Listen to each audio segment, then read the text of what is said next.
On Morning Joe on MSNBC, they're going to have some stunning admissions about the Republican Party. Let's listen. I think Rubio offered the chance for the party elite and the donor class to try to win the presidency without making changes on policy. Same policies, new wrapper, new messenger, but same policies, right? His tax plan was actually a huge capital gains tax cut to zero it out to nothing, which is a big tax cut for rich people, which is the same old policy plan.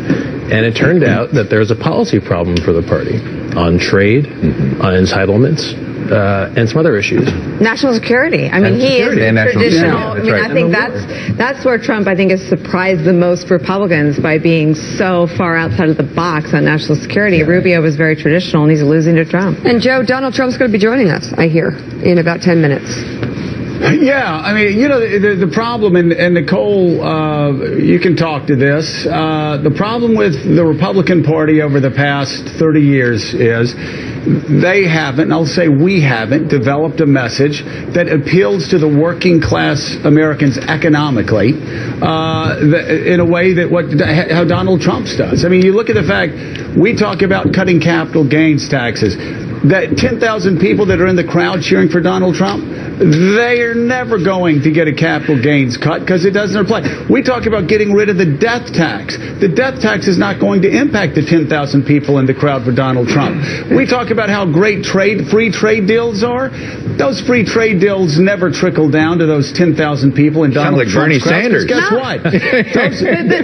No. But herein lies the problem with the Republican Party. It never trickles down. Those people in Trump's crowds, those are all the ones that lost the jobs when they get moved to Mexico and elsewhere. The Republican donor class were the ones that got rich off of it because their capital moved overseas and they made higher profits. And you can say the same with national security.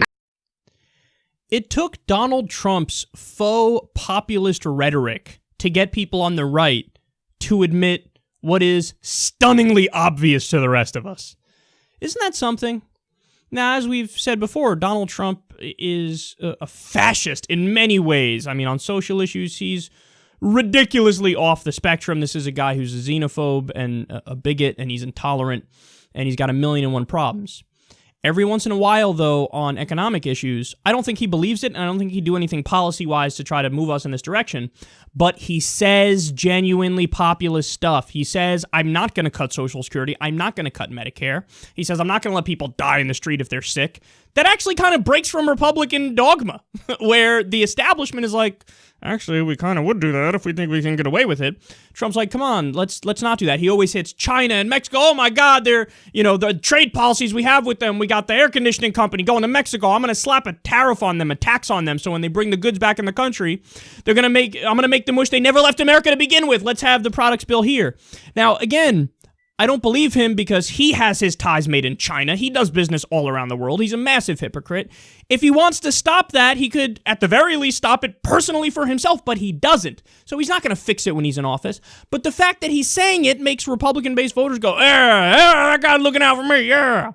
And now, Morning Joe, probably because he's gunning for some sort of a position in a Trump administration, he's like, oh yeah, no, Donald Trump's right on this populist rhetoric, man. And he goes through a list. Capital gains. The Republican Party has been pushing for, we need to cut the capital gains tax. The capital gains tax applies to like the top 5% of fucking income earners. Are you kidding me? That's the tax on money that you make for investments you have in the stock market.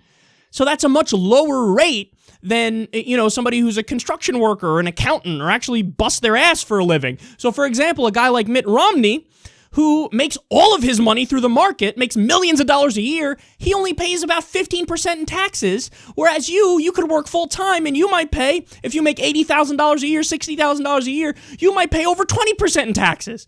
Why should Mitt Romney, who makes millions and sits on his ass, pay less in taxes than you do? Finally, Morning Joe's like, yeah, well, that doesn't make any sense. Why have we even focusing on the capital gains? Obviously, the little guy's going to fucking hate us for that. He talks about the death tax. You want to know what the real name for that is? Death tax is Republican framing and propaganda. The real term for that is the estate tax. It only applies to people with fucking estates.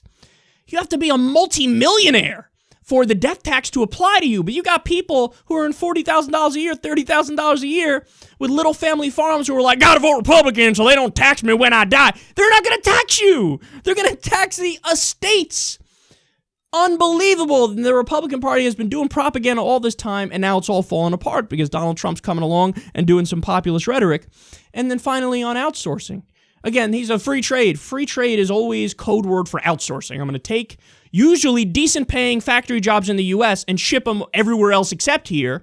And then we have wages driven down here, and we exploit slave labor overseas.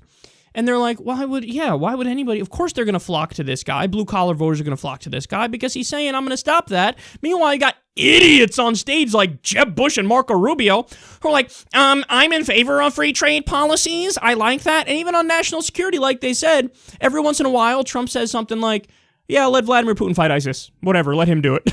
And the other guy's like, no, what we need to do is set up a no-fly zone in Syria and get more involved there. People don't want to hear that in Nebraska.